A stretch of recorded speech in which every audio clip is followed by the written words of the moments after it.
Hey guys, before we get started with today's show, I have some exciting news to share. Your financial pharmacist is now offering fee-only comprehensive financial planning services led by certified financial planner Tim Baker. We're dedicated to serving pharmacists like you who want something better than the status quo. We offer our clients an honest, education-focused approach that is specifically catered toward handling the high-income, student loan-laden, demanding career track of you, the pharmacists we serve. Our goal is simple: to get you from thinking, I don't know exactly what to do with my money, but I know I need to do something, to confidently saying, I know exactly what I need to do month in and month out to get out of debt, save for retirement, and achieve my financial goals. You can learn more by visiting yfpplanning.com. Again, that's yfpplanning.com. Carrying debt and having all of these payments to make keeps one working and indebted to the system, and we just got tired of doing that. You're listening to the Your Financial Pharmacist podcast, a show all about inspiring you, the pharmacy professional, on your path towards achieving financial freedom. Hi, I'm Tim Ulbrich, and on today's episode, I welcome Betsy and Casey Hoida to talk about their journey paying off $150,000 of student loan debt. We talk about why and how Betsy left her secure pharmacy job after completing residency and getting board certification, and how they managed to work together to get on the same page financially, despite some highs and lows along the way. Hey, what's up, everybody? Welcome to this week's episode of the Your Financial Pharmacist podcast. I know I say this often, but I mean it sincerely each and every time, and this week is no exception. We have a great episode for you where I'm going to talk with Betsy and Casey Hoida. We're going to talk about their financial journey. Yes, we're going to talk about the student loan debt that they paid off, but more than that, we're going to talk about life. How do they manage this topic together? What does this mean for their future? And we're going to talk about the impact and how they translate their finances and connecting that with their career. So, Betsy and Casey, thank you for your time and welcome to the Your Financial Pharmacist podcast. Thank you. Thank you for having us. Yeah, super excited. Big fan. I am excited. Thank you. And we've been meaning to record this for some time, and here we are. And before we jump into the interview, I want to read briefly. Betsy, you had sent me an email about a month or so ago, and I think it's going to help frame our conversation as it gives a little bit of background in your story. And then certainly I'm going to ask you to build off of that. So you said, quote, "Hi there. My husband and I love the show. I actually became addicted, and he listens from time to time as well. We're both pharmacists, but I recently left the profession in search of something else. Not sure what. We've had a long but inspirational journey, currently debt-free minus our mortgage." So I want to talk about that journey. And before doing so, congratulations on being debt-free except for your mortgage. That certainly is no small feat. And I want to talk a little bit about how you did that. So Betsy, let's start with you. Take us back to your story, your financial journey. You graduated from pharmacy school at Ferris State, and tell us a little bit about your career path, what you did after graduation, and tell us a little bit about your student debt situation and how you viewed this topic of money. Sure. So I graduated in 2006, and I decided to work initially community pharmacy, and then changed my mind last minute because I had heard about a job in long-term care. So I took that position. I worked for a year, and then I decided to go back and do a residency. At that point, Casey had kind of taken over our debt together. So I didn't even know what my student loans were, to be honest with you. So I did a residency in our first year of marriage, which was interesting. I did that as well. That's challenging, right? Yes, it was very challenging. But we weren't even to the real challenges in life yet by kids and so on. But anyways, to get back to my background, then I decided that we were ready to have kids. I guess we decided, not I decided. Takes two people. So right? To move back home, which was UP, but we didn't want to move back home, so we chose Green Bay, Wisconsin. And I got us both jobs up here. I'm a networker, so at a residency conference, I kind of found out about Aurora and got us both jobs up here. And my journey since then has kind of been finding out, really what I wanted in the profession and also balancing being a mom, which was really hard for me, married to a pharmacist as well. And we're going to come back to that, because what really stood out to me when you and I had talked prior to the interview, Betsy, is that as I look at your career path, PGY1 residency, board certification, you were involved in lots of different clinical services. You served as a residency program director. I mean, that often for many is really viewed as kind of the premier career path, into clinical pharmacy, residency trained, board certified, and so forth. But you ultimately made a decision to pick up and walk away from that. And it's a little bit of a teaser for our listeners, but we're going to come back and talk about why. And we'll talk about the impact of that, obviously, financially as well. So Casey, before we go into more of that, tell us a little bit about your background after graduating from Ferris State and some of the work that you're doing now and how you got into that career path. Sure. Yeah.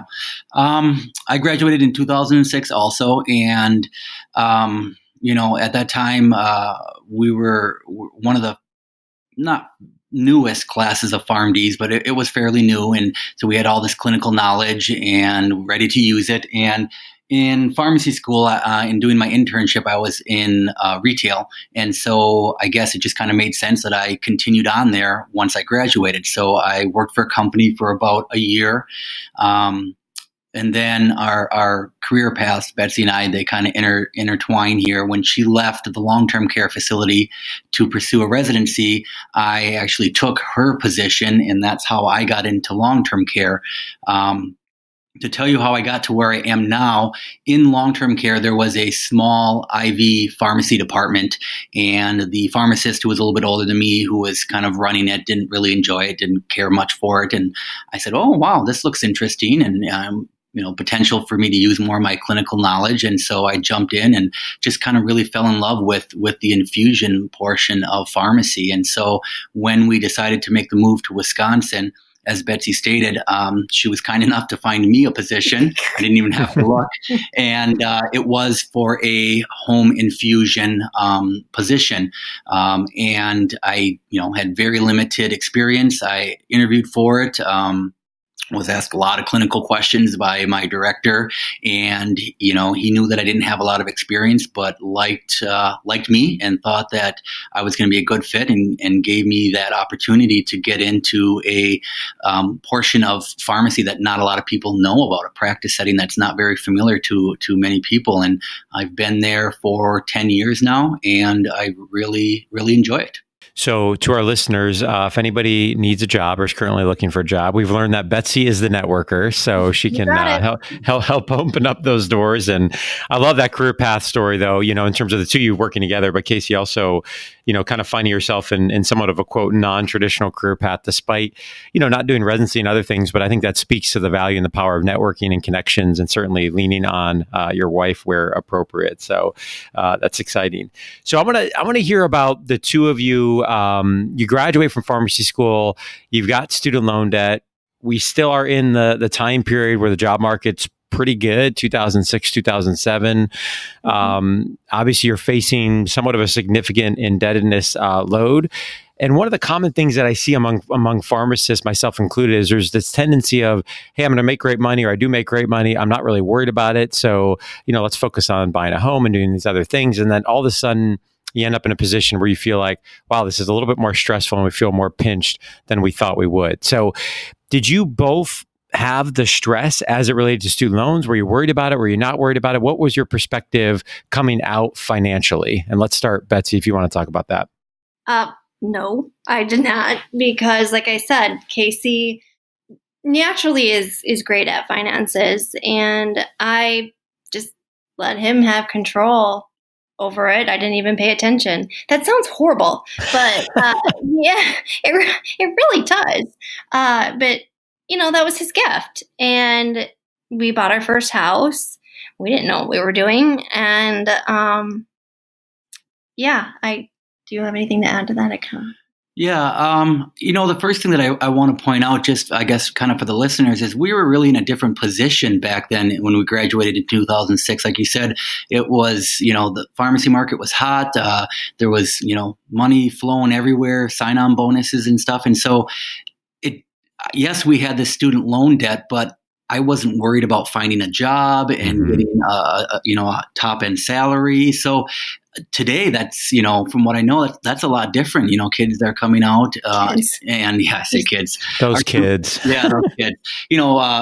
Professionals are coming out from pharmacy school, and the job market is a lot different, and salaries potentially are a lot different than what they used to be. So, with that being said, I was concerned about our debt. I knew that a majority of it was mine, so there was a personal aspect of it that I brought a majority of the debt to our marriage, and I felt more responsible for it. And so it was a worry, and it was something that I wanted to address right away. I didn't want to, utilize it for tax purposes for 20 or 30 years, like some people think. So I was definitely on it from the beginning. We talked about that for a while, but I wanted to go back. Casey, you talked about us always living on one income. Yeah, go ahead. I'd love to hear about that because I think that's something we're seeing with graduates today where, expenses go up to the income right away, or you have two pharmacists or not even two pharmacists, but, people that are able to live off of less than they make, whether that's one income or even just a lesser percentage, obviously put themselves in a position to be able to achieve other goals that they want to achieve, but also that you never know what life's going to throw at you for a variety of reasons. So it gives you margin and flexibility. So I'd love to hear how you made that decision and why you made that decision, because that's a very intentional choice. Yeah, I think there were two things that we did, and I had thought about this in the past, and I couldn't come up with anyone who might have mentioned this to us. So I'm going to take credit for it, or Betsy and I can both take credit for it. No, totally you. All right. The first thing that we decided to do when we graduated and took our first jobs is we were going to, and we did, automatically max out our 401ks. And the reason behind that is we wanted to start saving for retirement right away, and we didn't want to know what our paycheck looked like when we weren't contributing to retirement. Mm-hmm. And so, there's pros and cons to that, but that was one thing that we did. And then the other thing that we did, and being mindful about it, is we knew that at some point in time we were going to have kids, and who knows what the future holds besides kids, and we wanted to be able to live off of just one salary. So when we were looking at purchasing vehicles and buying a home, and a majority of our financial decisions were based on, can we do this on one salary? And that's something we've lived by since the beginning. Such wisdom there. I hope our listeners caught on, and especially the students or those transitioning post-graduation. I mean, the two themes that I really heard there were obviously living off of less than you make, which is just has so many benefits in so many different areas. And we're going to come back and talk to about those here in a little bit as we talk about Betsy's career transition, but also automation. And you talked about it in the context of retirement. We've talked about it before. Episode 57, we talked about automating your financial plan. But if you can put those automation principles in place as early as possible, you're less likely to feel like you're missing it. And obviously that has a significant compound effect over time in whatever goal that you're trying to achieve. So what I want to talk about here for a minute before we talk about the specifics of how you paid off the debt, because I think that's important. We often focus stories on this podcast where we talk about big numbers and short periods of time, but often we may not necessarily talk about how you exactly did it. And that's certainly the piece that listeners want to know. But first, I want to talk about why this topic even matters to the two of you. So here we're getting to the concept of identifying and finding your financial why. What's the purpose? What's the vision? What's the direction when it comes to the finance? Why do you want to become debt-free? Why do you want to save for the future? Why do you want to do all of the things that we talk about on the show? And that can be different for every person, but having that financial why is incredibly important to being able to have that motivation to achieve your financial goals. So I know this is a big loaded question, but Betsy, when I say that concept of kind of finding your financial why and why does this topic of money even matter, what comes to mind for you first? Freedom. Just finding out I was not happy where I was.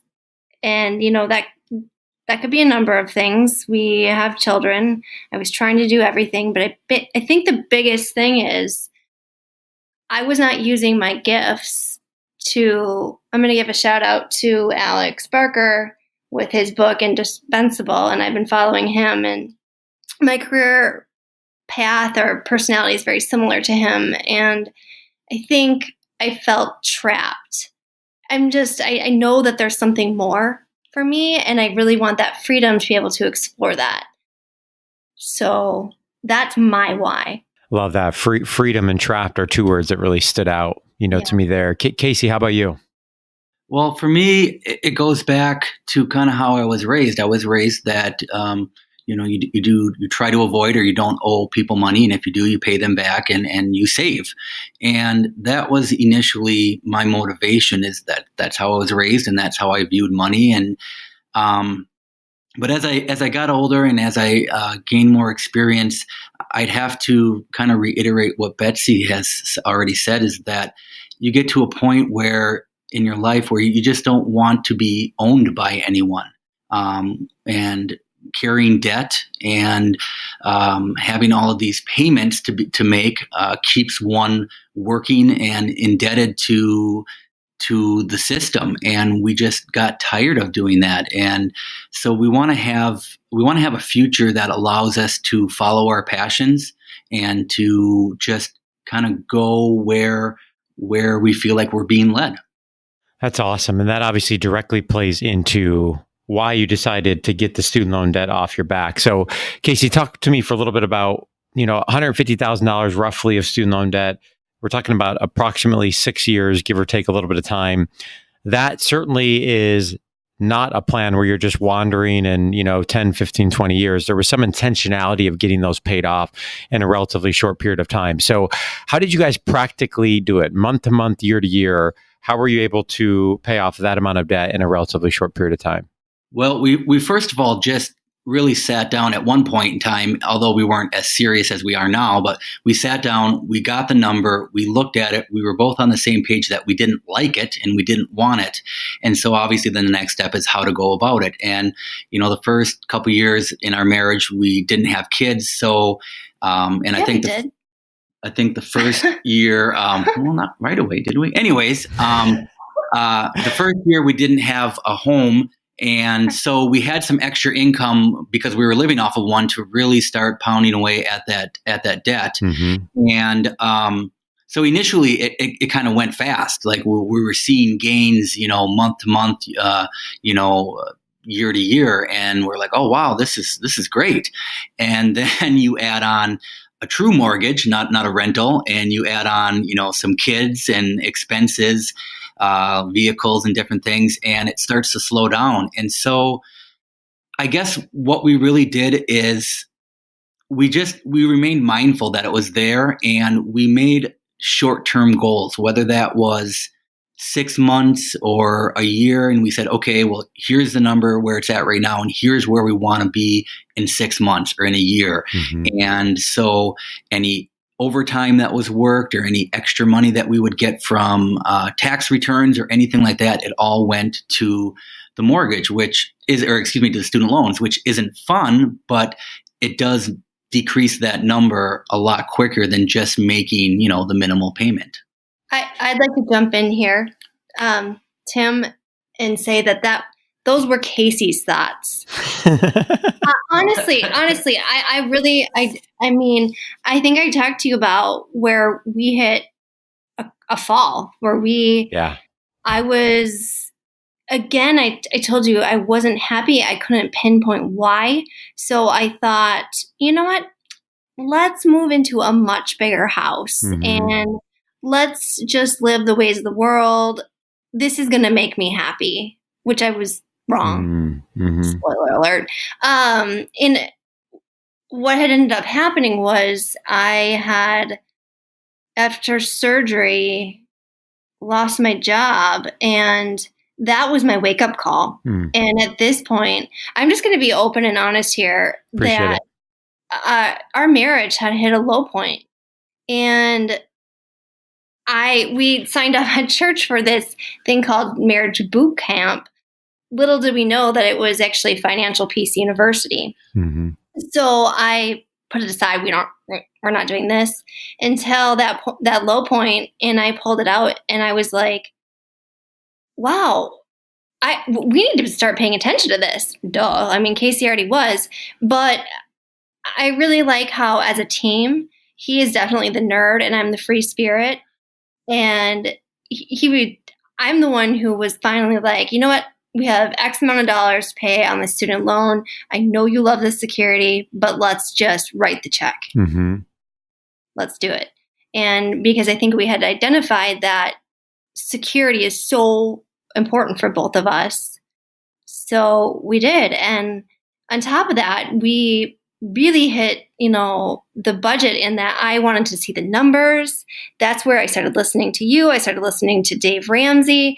I didn't become obsessed, but kind of, I had to because I didn't know anything about it. And our spending was very intentional. So you were a free spirit with a little bit of a conversion to a nerd, right along the way. So, yeah, and I want to talk about that because, and I appreciate you sharing honestly, some of that backstory. And for those listeners that haven't heard of the nerd free spirit, that comes from Dave Ramsey's Financial Peace University. He talks about money personalities, and we tend to fall, at different degrees in one of those two buckets. So a nerd or a free spirit terms are pretty self-explanatory when it comes to how we manage our finances. But to me, what I love about in hearing your journey is that neither one of those for anybody is right or wrong. It's a matter of identifying which of those do you tend to lean more towards, and how can you effectively work together, especially if you tend not to approach it in the same way. And I would even argue for Jess and I, it's a blessing that we don't approach this topic in the same way. Because I think if we were both nerds or we were both free spirits, we may be down a very different path. And I am very appreciative of what she brings to the financial table for us, and really helps me look at it in a much different and healthier way that collectively we're able to help each other. So to that point, though, I think often with the nerd free spirit, mindset, there can be tension in that. And so talk to me a little bit more, Casey, about how you were able to navigate that. It sounds like certainly there was some pain there, which necessitated the two of you getting on the same page. But often I hear from people that say, hey, I really love to dig into this topic, but I feel like, I may not be able to get my spouse or my significant other on board. So what worked and didn't work for you in terms of the two of you getting on the same page financially? Casey, let's start. Well, I can tell you what didn't work, and that it was trying to impose my financial will on my wife. To simply say, this is what we're doing, and this is how we're going to do it. That's never worked. No, that hasn't really worked for much of anything, correct? She's a true free spirit, yes. Yes. I mean, I won't speak for Betsy on this, but one, for her, it helped when she truly became interested in our finances and took ownership on her end.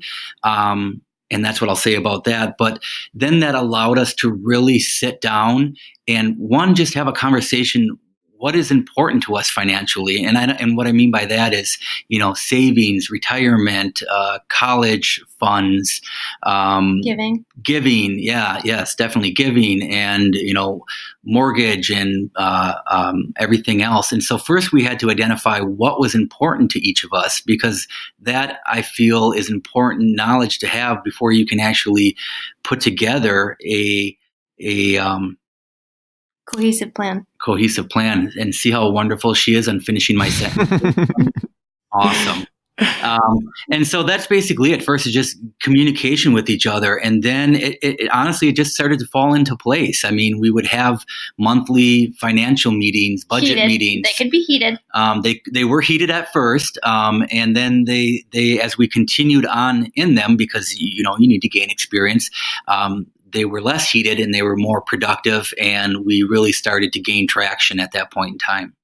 So Betsy, let me ask, to follow up on that, ask it this way. I often will talk with people and they may say, hey, I'm really having a hard time getting my spouse or significant other on board, as I mentioned. So from your perspective, where maybe Casey was all ready to go, and obviously, again, there was pain there that helped to necessitate this, but what advice would you give to those nerds out there of how to effectively engage a significant other that may be more of the free spirit mindset? What works and what doesn't work? So I would approach it as just as marriage. Like you keep your side of the street clean, and money is attached to emotion. So really hearing what the other person has to say, and that means sitting down, not duking it out, but you know what I mean. Mm-hmm. Like we're going to sit here and we're going to get this figured out. And a lot of times it's shutting my mouth and listening. And to building off of that too, going back to what I heard you guys say in your why, is that I often will encourage couples, and I'm speaking here out of, things I wish I would have done differently and what it took for Jess and I to get on the same page. But if you can start with the why and start with the dream and start with the goals, these month by month conversations, I'll never say easy, but become a little bit easier because you agree on the vision and where you're going.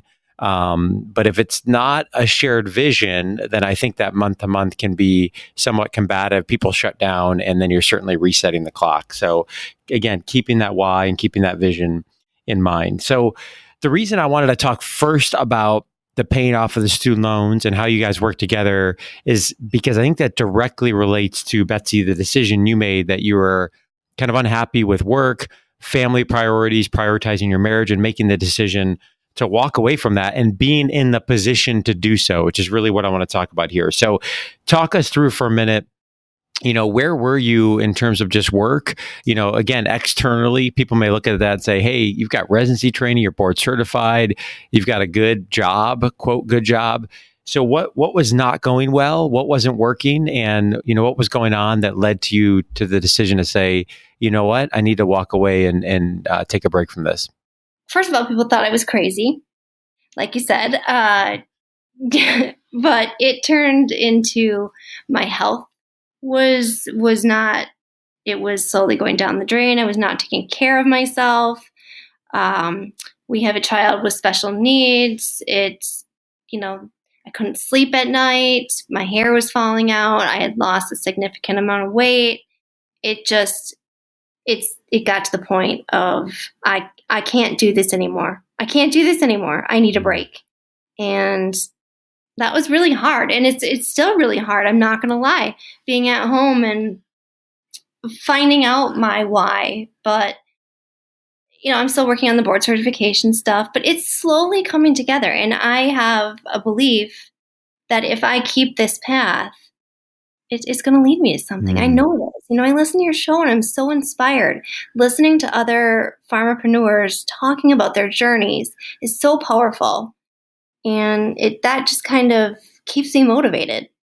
When we had talked a couple weeks ago, Betsy, I took some notes, and you had mentioned that you felt like you were in a crazy cycle. You felt like you had, quote, lost me, and you felt like you were burned out. And there certainly were physical things that you mentioned there, but I think that many people listening may feel some of that, and they start to see the impact of the relationship with family or kids. And what I want to highlight here is the importance of the financial piece to allow yourself to make an alternative decision if you find yourself in that place. And that's why I love the work that Alex Barker's doing, his book Indispensable. And to me, there's so much synergy here between, finding a fulfilling career and making sure you have yourself in a financial position that allows you to make some of those bold decisions. And sometimes that is a different full-time job. Sometimes that's working part-time to be with family. Sometimes that's pursuing an entrepreneurial dream. Sometimes that's traveling the world for a year and taking a year off, like Nick Ornella did that we featured on the podcast. I mean, it can look many different ways depending on your why, but the point is you put yourself in a position to do that. And so talk me through, I would assume there was a significant amount of fear there when you made that decision. I'd love to hear from both of you here, but did you put some markers in place to say, hey, before we do this, we want to be out of debt, we want to have a fully funded emergency fund, we want to be here, here, and here? Or were things just at such a point that you said, overall, we're okay, and we're just going to move on and we're going to figure it out? So talk me through how you figured out where that place was financially where you could make that jump. Sure. A funny thing is that we were at a financial point where we could do it immediately. We had our emergency fund. The student loans were paid off at that time. We had moved on to paying off our mortgage, and we're making good strides there. We had no other debt, and yet it terrified. I'll speak for me. I won't say us. It Betsy will probably agree, but it terrified me for her to stop working because it was multiple things. One, it was, we're going to lose all of this income and we're making such great strides on the mortgage and we're putting additional away in savings, and I don't want to lose that. But after stepping back and looking at what our life had become, just a rat race of who's going to pick up the kids this time, I have to be here to exchange them, or I'm going to go to this meeting, or whatever the case is. It's just we were trading off our kids and our lives so each of us could work full time. And it just got to the point, like Betsy said, where her health was being affected. Mentally, I was exhausted, and I guess children. What are we showing our children? Yeah, it just got to the point that we couldn't take it anymore, and I wish there was something more magical than that. It just got to the point where it had to break, and so we had to say, okay, Betsy. It was best for Betsy to stop working, as I carried the insurance and some other things, and so it was best for Betsy to say, I need to step away and take care of myself and take care of my family, and so that's what we decided to do. Yeah, and best decision. It was terrifying, but we had summer coming up, and it's quality of life as well. Life is short. So Betsy, how would you describe, if we use words before like crazy cycle and you had lost yourself and you were burned out, physically, emotionally, et cetera, like how would you describe it now? I mean, give me some of the words that you would use, after you made that decision, what that's meant for, you as a parent, you as a wife and your family, and what would you use to describe that? I would say I am so much more relaxed. I am, and realize you just day by day. I don't know the future. And we recently had a flood that would have sent us both into tailspin. And I'm not going to lie, it was not the greatest waking up in the morning and being ankle deep in water, but we're able to handle that. And I think, just by being, I'm at home during the day, so I can handle that kind of stuff, and just the nitty-gritty details of recovering from the flood. And let's not forget to add that Casey had flood insurance policies in place lined up. So smart. People in this area were shocked because we got hit really hard. That's awesome. And I had asked you too, because I think you said, hey, are you guys in a flood zone? And you had said no, but had that policy in place. So great work, Casey. We talk about, building a financial foundation and having a plan to protect your income in emergencies and all those things. And certainly just as important as debt repayment and investing and, some of the other things that we talk about on the show. So Betsy, the last question I want to ask you about in terms of this transition away from work is, talk to me about the fear of missing out, the FOMO, because I feel like that's real in pharmacy. It's real in any profession, but I think for whatever reason, more so in pharmacy. So again, here you are, board certified. You're still working on those very tedious, long board certification exams, right? Mm-hmm. Residency trained. You've had a great, career as running out since 2006. But, I'm sure you're having these questions of what does this mean long term? Am I going to re-enter? Am I going to forget things? Am I going to stay relevant? Am I going to be employable if I want to go back? So is that something you're still struggling with, the fear of missing out? Or is that something that you're able to get over quickly as you realize the benefits of the decision that you made? Honestly, it terrified me until recently, where I realized that I'm not going to go back. I really, really believe that there's something else. I'm currently working 3 hours at a compounding pharmacy, and I'm really interested in bioidentical hormone replacement therapy and care of women around midlife in that area, and also just integrative health, that there's other areas than just the current, board certification, the stuff I'm learning there, that there's just more out there. There's way more out there. That's what I'm so excited about. And I don't have to. And I don't have to know today. Yeah. And again, just a shout out to Alex Barker, the Happy PharmD. For those of you that are looking for something else, he's doing great work over there.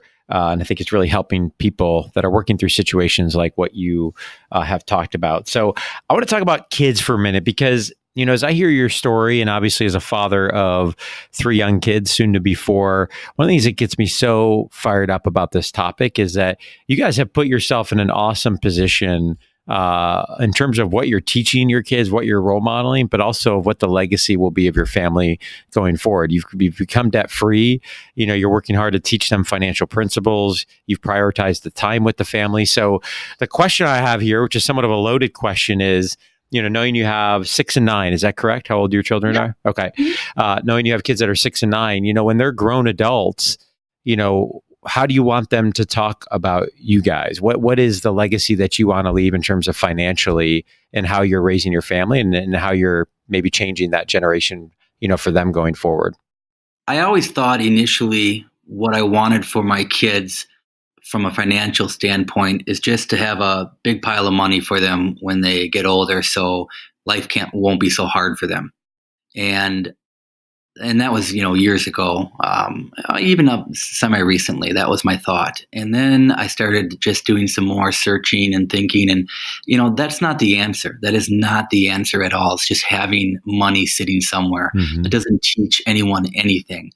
And so I guess what I'm looking at now is to teach my kids the danger of money and what the love of it can do to you, to your life, to your relationships, and how to hopefully avoid that in their lifetime. That's the biggest thing, really, is I want them to not be ruled by money, because it can put you into a life that is not at all what is going to make you happy. Absolutely. And Betsy, talk me through a little bit about what you guys are doing to role model this. And I know you're beginning to do some more of this, but in terms of, teaching your kids about money, I know it's something that my wife and I talk a lot about. We struggle with at times. How can we teach them about this topic that is so big and so important, but also make it relevant at where, the ages of where our kids are? So how are you guys approaching the concept of money and teaching that to your children? Absolutely. I just was emotional for a second about that. And he was talking about, for me, when you're giving up, there's quality time, the time that I've been able to spend with them, and is irreplaceable. And being around for them, they love it. I mean, I'm able to pick them up from school and just invest more in them. But to get back to your question, we are just at that point where we're starting to teach them. And, our oldest is really grasping the fact that, well, she wants all the things, but no, Molly, we're going to teach you about having a savings account, a spending account, and a giving account. And same with Claire. And I think Dave Ramsey has a program that we can look at, but I stole my neighbor's plan. She does a great job. She is an accountant, so. I just want to add in, I mean, some of the practical things that we're doing is, the girls see us having our financial meeting each month, and they know that it's occurring. So they're seeing that. Betsy and I are very mindful when we're at the store with them, that we don't make just knee-jerk purchases or anything like that. And if it's something that is, above a certain dollar amount, I don't know, I'll just say $100, not that that's our number, but that we have a discussion about it, and we're like, no, we need to save for this and put money away until we have it. We don't just grab a credit card and buy it that day, instant gratification. We talk a lot about that in regards to finances. And so along with the cars we drive. Yeah, I guess the cars we drive. Just showing them. I mean, we don't go out to eat all the time, and when we do, we build it up as something special and a treat, and not just something you do all the time. Our vehicles are quite old, and just things like that. We're just very, very mindful about how we talk about money in front of the girls, and then what we do with our money in front of them. And every single one of those things matters, and it has cumulative compound effects over time. And, I can't remember if I've shared this story on the podcast or not, but I can vividly remember, and a shout out to my parents for this, vividly remember sitting at my kitchen table, probably as early as 7 or 8 years old, and getting a weekly allowance and having some of it allocated to saving, some of it allocated to spending, some of it allocated to giving. And it might have been dividing up $2 or $3, but it doesn't matter. Eventually that's going to be $5,000 or $10,000, and those principles get ingrained over time. So whatever you define as those priorities for those of you that currently have kids or will have kids, in addition to not only teaching them those concepts of saving, spending, giving, but also just talking about this. So them seeing that you're having these meetings, them seeing that you're working through these issues month by month, and hearing the discussion and figuring out that, okay, there's a process for saving up for something before you spend it, and to talk it through and not just to necessarily swipe it on the card and, not have a discussion. So kudos to you guys. I think that's awesome. And they are, I'm sure, absorbing way more than maybe even you necessarily intend to teach them in the moment. The last piece I want to end up on here is giving. And I know when you and I had talked prior to this recording, as we were talking about kind of a financial why and why does this matter, I had sensed some more philanthropic giving aspirations. And I think you all are in a great position to make this a priority of your financial plan going forward. And there's a hope I have for the YFP community that once you have your own financial foundation and personal finances in place, you're in a great position to help in many different capacities, whether that be with church, local communities, family, anybody that may be in need. And so talk to me about giving for you guys, philosophically, how you feel about it and where it fits into your financial plan. So Casey, you want to start? Yeah. So, just a quick little backstory. So about 2 years ago, as Betsy had indicated, when we were really struggling, we kind of renewed our faith life and became true followers of Christ. And that was a stepping stone for us in regards to giving, that how important, I guess, it is in one's life to give back.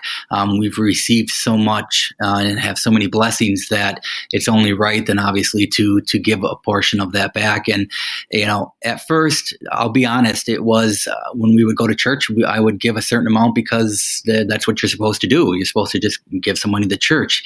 And when I thought about it more, and I thought about where that money was going and who it was helping, it changed for me. I became more of a cheerful giver, if you will, than just checking a box like, yep, I give some money to the church. And so I don't know. I feel that as we continue to grow in our faith life, we realize how important giving is. And I know when you and I talked a few weeks ago, something that you had mentioned, and I've heard before about having, your monthly amount that you give, but then having kind of a discretionary amount set to the side. And for anything that just is put on your heart and you're like, wow, now I have this, money to do to help this individual or to help this cause or whatever. And that's something that I had heard before, but when you had mentioned it kind of brought it back to the forefront for me. And I think that's something that Betsy and I want to be more intentional about, is having that discretionary money set aside for just anything that would come up. And then we're really able to give and to help. And I think that's important. Show the girls. We had a Christmas party this year.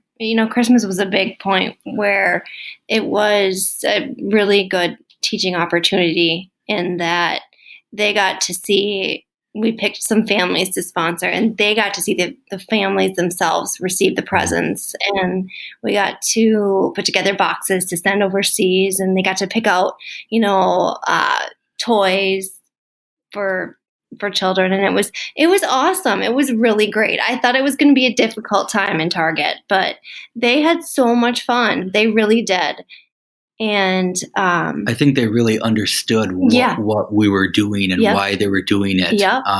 Especially at what Betsy was saying, the Christmas party, where the children receiving the gifts didn't know they were from us. That it was set up a little bit differently, but our girls were able to see those kids receive those gifts and the looks on their faces and just, experience the joy of sharing, of giving, I think was prominent and right out in the forefront. And that's what we were so happy that they were able to experience and see. Yeah, and there is, as you both know, I'm sure many of our community feel the same way. I mean, there is true power in giving, obviously, not only for those that are receiving, but also for the giver. I think it really just shifts your mindset and how you look at the rest of the financial plan, how you spend your money, prioritization of things. And so we actually talked about that in episode 22 of the podcast, the power of giving, for those that want to talk a little bit more about that. And hopefully, again, as a vision that we can continue to inspire among this community. So, Betsy and Casey, you have truly inspired me. I've enjoyed our time together here, also in our pre-recording.